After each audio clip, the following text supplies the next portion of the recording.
نحمده ونصلي على رسوله الكريم اما بعد السلام علیکم ورحمۃ اللہ وبرکاتہ۔ سورۃ البقرہ آیت نمبر 11 سے آیت نمبر 15 تک دیکھیں گے انشاءاللہ۔ پہلے دعا پڑھ لیتے ہیں۔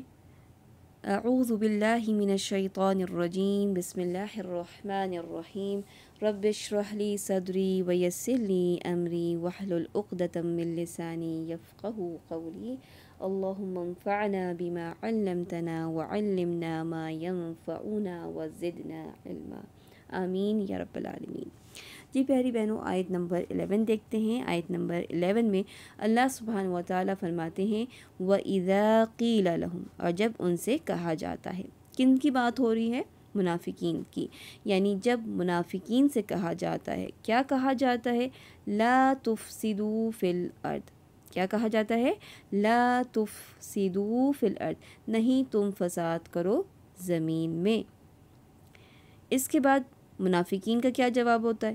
منافقین کیا جواب دیتے ہیں؟ وہ کہتے ہیں قالو، وہ کہتے ہیں انما نحن، کہ بے شک ہم مصلحون، ہم اصلاح کرنے والے ہیں۔ کیا دیکھا آیت نمبر 11 میں ہم نے؟ آیت شروع ہوئی کس سے؟ وَإِذَا قِيلَ لَهُمْ، اور جب ان سے کہا جاتا ہے۔ سوال کیا پیدا ہوتا ہے؟ کیا کہا جاتا ہے؟ ان سے کہا جاتا ہے لا تفسدوا فی الارض، نہیں تم فساد کرو زمین میں۔ ان کا کیا خیال ہے اپنے فسادی کاموں کے بارے میں؟ وہ کہتے ہیں، وہ کیا جواب دیتے ہیں؟ قالو، وہ کہتے ہیں انما، بے شک، نحن، ہم، مصلحون، اصلاح کرنے والے ہیں۔ آیت نمبر 12 میں دیکھتے ہیں کہ اللہ سبحانہ و تعالیٰ اصل بات کھول کر بیان کر دیتے ہیں۔ اصل بات کیا ہے؟ الا، خبردار، انہم ہم المفسدون، خبردار، بلا شبہ یہ مفسد ہیں۔ اللہ سبحانہ و تعالیٰ نے ہمیں تنبیہ کر دی، ہمیں خبردار کر دیا ہے اور ہمیں بات بیان کر دی ہے کیا؟ کہ ان کے یہ کہنے کے باوجود کہ ہم اصلاح کرنے والے ہیں، اللہ نے کیا کھول کے ہمیں سامنے رکھ دیا؟ کہ وہ مفسد ہیں، فسادی ہیں۔ لیکن وَلَكِنْ لَا يَشْعُرُونَ، لیکن وہ خبر نہیں رکھتے، سمجھ نہیں رکھتے، شعور نہیں رکھتے، یعنی وہ اپنے فسادی کاموں کے بارے میں شعور نہیں رکھتے کہ وہ فسادی کام ہے۔ وہ اس کے بارے میں کیا سمجھتے ہیں؟ کہ وہ اصلاح کرنے والے ہیں۔ لیکن اللہ تعالیٰ نے بتا دیا کہ اصل بات کیا ہے؟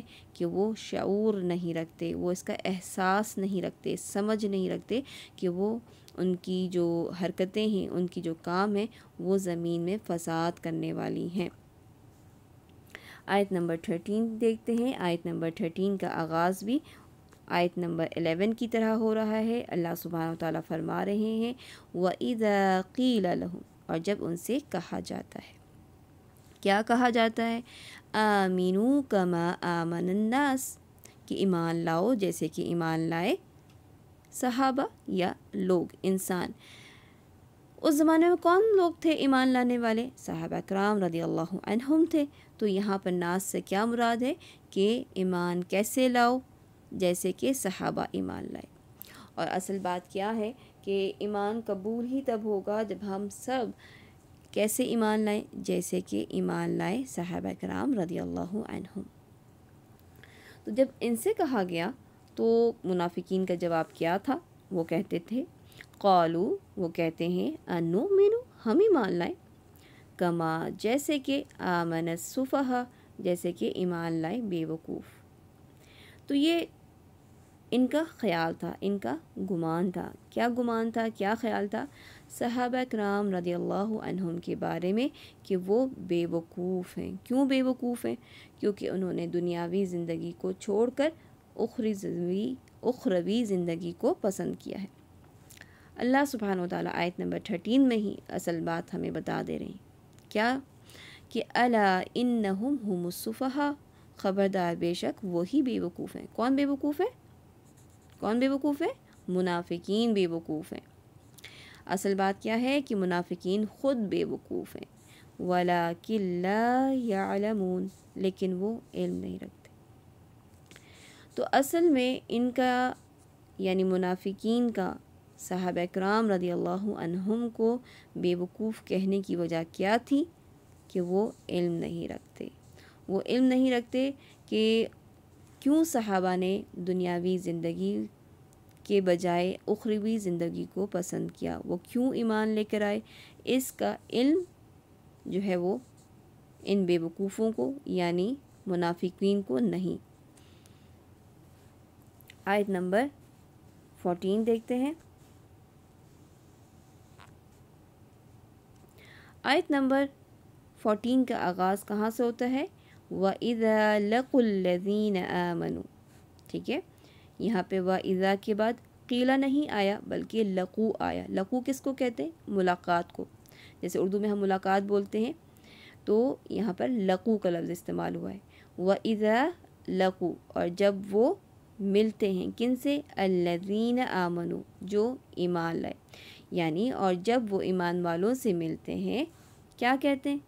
قالوا آمنا. یعنی منافقین جب ایمان والوں سے ملتے ہیں تو کیا کہتے ہیں؟ کہ ہم ایمان لائے. وَإِذَا خَلَوْا، اور جب خلا اکیلے ہوتے ہیں، إِلَى شَيَاطِينِهِمْ، اور جب وہ اپنے سرداروں کی طرف اکیلے ہوتے ہیں. شیاطینہم کا کیا مطلب ہے؟ یعنی جب ان منافقین کے بڑے بڑے سردار کے پاس یہ لوگ جاتے تھے تو وہ کیا کہتے تھے؟ کیا کہتے تھے؟ قالوا انا معکم، قالوا انا معکم، کہ ہم تو تمہارے ساتھ ہیں. انما نحن مستہزئون، اور دوسری بات ہے وہ کیا کہتے تھے؟ کہ بے شک ہم تو مذاق کرنے والے ہیں. کن کے ساتھ مذاق کرنے والے ہیں؟ یعنی جب وہ ایمان والوں کے پاس جا کے کہتے تھے کہ ہم ایمان لائے تو دراصل وہ مذاق اڑانے والوں میں سے تھے. یعنی وہ ایمان والوں کے پاس مذاق اڑانے کے لیے بیٹھتے تھے، دل میں ان کا مذاق اڑاتے تھے کہ یہ لوگ اپنی دنیاوی زندگی خراب کر رہے ہیں ایمان لا کے. تو اس آیت میں کیا چیزیں دیکھی ہم نے؟ پہلی بات ہم نے دیکھی کہ جب وہ وَإِذَا لَقُوا الَّذِينَ آمَنُوا، کہ جب وہ ملاقات کرتے ہیں ایمان والوں سے تو کیا کہتے ہیں؟ قالوا آمنا. وَإِذَا خَلَوْا إِلَى شَيَاطِينِهِمْ، دوسری بات کیا ہے؟ کہ جب وہ الگ ہوتے ہیں، اکیلے ہوتے ہیں اپنے سرداروں کے پاس تو کیا حال ہے ان کا؟ کہتے ہیں اِنَّا مَعَكُمْ، کہ ہم تمہارے ساتھ ہیں. اِنَّمَا نَحْنُ مُسْتَهْزِئُونَ، بے شک ہم مذاق اڑانے والے ہیں. آیت نمبر 15 دیکھتے ہیں. اللہ سبحانہ و تعالیٰ ایسے لوگوں کے ساتھ کیا معاملہ فرمائے گا؟ پہلی بات اللہ یستہزئ بہم، اللہ سبحانہ و تعالیٰ مذاق اڑاتا ہے ان کا. دوسری بات وَيَمُدُّهُمْ فِي طُغْيَانِهِمْ، اور ڈھیل دے رہا ہے ان کو سرکشی میں. تیسری بات یعمہون، وہ بھٹکتے پھر رہے ہیں. یعنی پہلی بات کیا ہے کہ انہوں نے کیا کہا کہ ہم مذاق اڑانے والے ہیں. کن کا مذاق اڑانے والے تھے؟ یہ ایمان والوں کا. تو اللہ سبحانہ و تعالیٰ بطور سزا ان کی مذاق اڑائے گا. ٹھیک ہے، یاد رہے کہ یہ بات کہنا کہ اللہ سبحانہ و تعالیٰ کی صفت مذاق اڑانا ہے صحیح نہیں، جائز نہیں. اللہ سبحانہ و تعالیٰ مذاق اڑانے والا نہیں ہے، بلکہ یہاں پر یہ منافقین کی سزا کے طور پہ، ان کے ایکشن کے ریئیکشن کے طور پر اللہ سبحانہ و تعالیٰ نے کیا فرمایا کہ یہ مذاق اڑاتے ہیں تو بطور سزا اللہ سبحانہ و تعالیٰ ان کا مذاق اڑائے گا. اور مذاق کیا اڑانا ہے؟ کہ اللہ سبحانہ و تعالیٰ نے وَيَمُدُّهُمْ، ان کو ڈھیل دے دی ہے، وقت دے دیا ہے، موقع دے دیا ہے. کس چیز کا مزید موقع اور وقت دیا ہے؟ ان کی سرکشی میں، طغیانہم میں. یعنی یہ جو حرکتیں کر رہے ہیں، فساد کر رہے ہیں، ایمان نہیں لا رہے ہیں، مسلمانوں کا مذاق اڑا رہے ہیں، تو ان کو ان سب کاموں میں ڈھیل دے دی گئی ہے اور وہ اس میں مزید بہکتے یا بھٹکتے پھر رہے ہیں. یعنی جب ان کو ان کے گناہوں میں موقع مزید مل گیا ہے تو وہ کیا کر رہے ہیں؟ اسی گناہوں میں، اسی برائیوں میں بھٹک رہے ہیں، وہیں پھر رہے ہیں. سبحانک اللہم و بحمدک، اشہد ان لا الہ الا انت، استغفرک و اتوب الیک. السلام علیکم ورحمۃ اللہ وبرکاتہ.